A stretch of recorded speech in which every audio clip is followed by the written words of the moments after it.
दुल्हन के हाथों में मेहंदी भी नहीं लगी थी कि बारात द्वार पर आकर खड़ी हो गई। ऐसी भी क्या जल्दी थी, लड़के वालों को कोई समझ नहीं पा रहा था। बारात में भी गिने चुने लोग ही थे। उन्हें देखकर ऐसा लग रहा था मानो बहुत जल्दी में है, सिर्फ काम निपटाना है और वापस जाना है, ऐसा महसूस हो रहा था। फिर भी कामनी के पिता संतोष जी ने किसी भी प्रकार का कोई सवाल नहीं उठाया। कामनी को जल्दी जल्दी तैयार किया और मंडप में ले जाकर बैठा दिया गया। दरअसल विनोद का बड़ा भाई संजय विदेश में रहता था। वह तो यह सोचकर विदेश से अपने गांव आया था कि पिता की सारी प्रॉपर्टी बेचकर वहां अपना बिजनेस खोलेगा।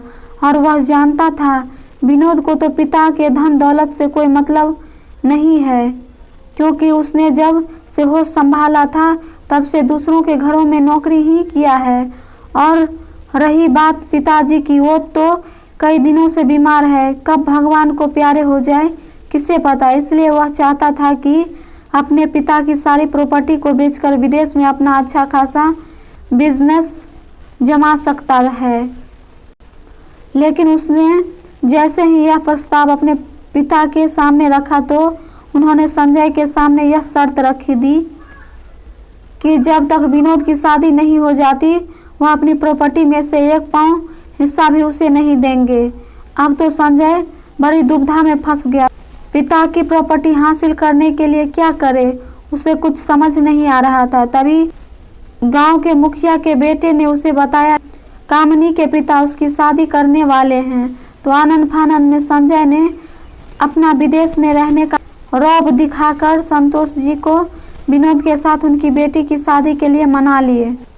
संतोष की भी आर्थिक स्थिति ठीक नहीं थी और जब संजय ने कहा कि हम दहेज लेने के खिलाफ हैं तो उन्होंने अपनी बेटी की शादी विनोद के साथ करने के लिए सहमति दे दिया।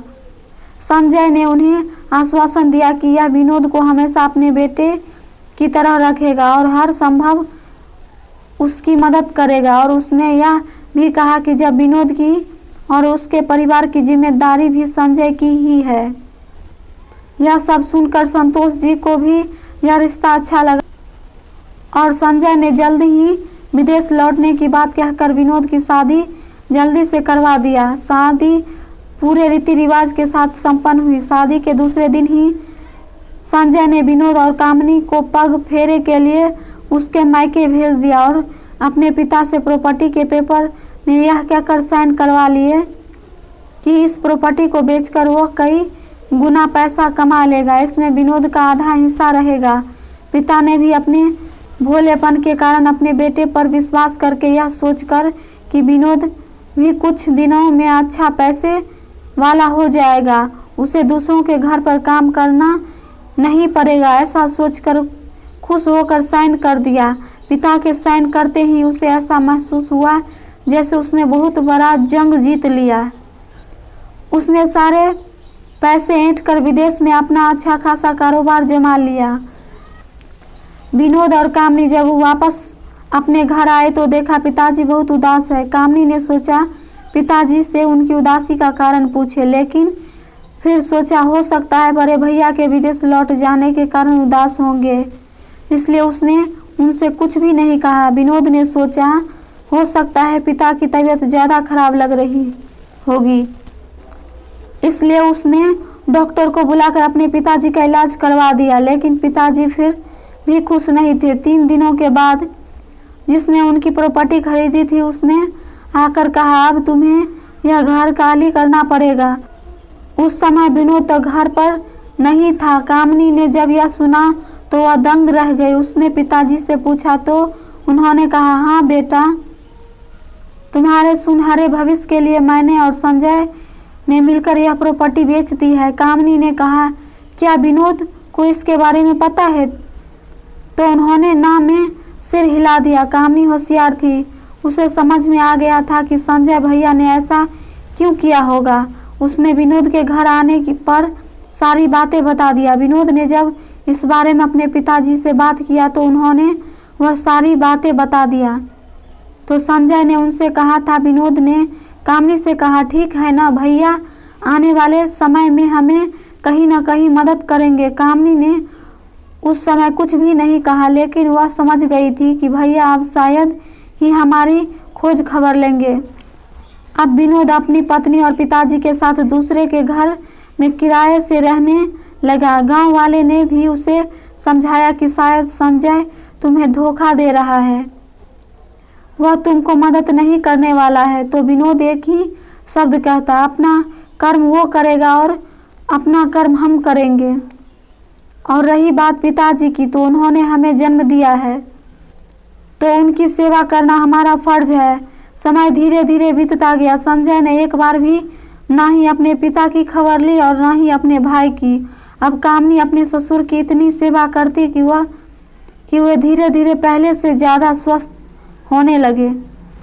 एक दिन विनोद के पिता अपने दोस्त से मिलने गए थे। वहां उन्हें पता चला कि बहुत पहले जिस किसान की जमीन पर सरकार ने बिजली उत्पादन के लिए कब्जा किया था, उसके बदले उस परिवार को मुआवजा के रूप में एक सदस्य को नौकरी दे रहा है और उसके रहने के लिए मकान बनाकर भी देगा। यह खबर जब उन्होंने कामनी और विनोद को बताया तो विनोद तो ज़्यादा पढ़ा लिखा नहीं था, इसलिए उसने उस बारे में ज़्यादा ध्यान नहीं दिया। लेकिन कामनी बहुत पढ़ी लिखी थी। उसने ऑफिस में जाकर सारी जानकारी इकट्ठी की और मुआवजा के लिए फॉर्म भर दिया। अब बात आई नौकरी की, तो विनोद कम पढ़ा लिखा होने के कारण उसे चपरासी की नौकरी ही मिलती। इसलिए उन्होंने घर में विचार किया कि कामनी को नौकरी दिलवाएंगे ताकि उसे अच्छे पोस्ट पर नौकरी मिले और तनख्वाह भी अच्छी खासी मिलेगी। उनके निर्णय से गांव वाले ने आपत्ति उठाई कि कामनी बहू होने के कारण नौकरी नहीं कर सकती, क्योंकि उस गांव की कोई बहू या बेटी बाहर जाकर नौकरी नहीं करती थी। लेकिन कामनी ने लोगों को अपनी सूझबूझ से समझाया कि जब बेटा बाहर जाकर नौकरी कर सकता है तो बहू क्यों नहीं, और एक बहू के नौकरी करने से और भी बहुओं को बाहर निकलने का मौका मिलेगा, जिससे घर की आर्थिक स्थिति ज़्यादा अच्छी हो सकती है। तो गांव के लोग भी मान गए और जो बहुएं अधिक पढ़ी लिखी थी वह भी कामनी के साथ साथ नौकरी करने जाने लगी। अब तो विनोद और कामनी दोनों मिलकर दिन दुगुनी रात चौगुनी तरक्की करने लगे। बेटा बहू की तरक्की को देखकर विनोद के पिता भी पहले से अधिक प्रसन्न रहने लगे, जिसके कारण अब वे बहुत कम बीमार रहते थे। विनोद और कामनी की शादी को 10 वर्ष पूरे हो चुके थे। उनके 2 बच्चे भी थे। उधर विनोद में संजय का बिजनेस ठप पड़ गया। उसकी आर्थिक स्थिति इतनी कमज़ोर हो गई थी कि उसे 2 वक्त की रोटी के लिए भी बहुत मशक्क़त करना पड़ता था। अब वह अपने जीवन से निराश हो चुका था और एक दिन संजय अपना लटका हुआ चेहरा लेकर अपने पिता के पास आया। पिता ने तो संजय से सीधे मुंह से बात नहीं किया, क्योंकि वह उससे नाराज़ थे कि विदेश जाते ही उसने कभी भी उनसे बात तक नहीं किया। लेकिन कामनी समझदार थी। उसने कहा, भैया क्या परेशानी है, आपको सुनना ही होगा। तब संजय ने बताया कि उसे विदेश में बिजनेस करने के दौरान बहुत घाटा हुआ है और पैसों की तंगी के कारण उसकी विदेशी पत्नी ने भी उसे तलाक दे दिया। अब वह घर का रहा न घाट का, इसलिए वह उनसे मदद मांगने आया है। विनोद और उसके पिता ने उसे तो धोखेबाज कहकर मदद करने से साफ मना कर दिया। लेकिन कामनी ने कहा, भगवान ने उन्हें धोखा देने की सज़ा दे दिया है, अब हमसे जितना बनेगा हम उनकी मदद करेंगे। कामनी ने अपने ऑफिस के सीनियर ऑफिसर से बात करके उसके अनुभव के आधार पर उसे नौकरी दिला दिया और अपने साथ ही रहने के लिए कह दिया। कामनी विनोद और अपने पिता की उदारता देख संजय अपने आप में शर्मिंदगी महसूस करता कि किस तरह उसने उन्हें बेघर और बेसहारा छोड़कर चला गया था। लेकिन ऊपर वाले की लाठी में आवाज़ नहीं होती, यह सच है। तभी तो उन्होंने मेरी किए की सज़ा मुझे दिया और आज मैं अपने ही परिवार वालों के सामने नज़र उठाकर बातें नहीं कर पा रहा हूँ।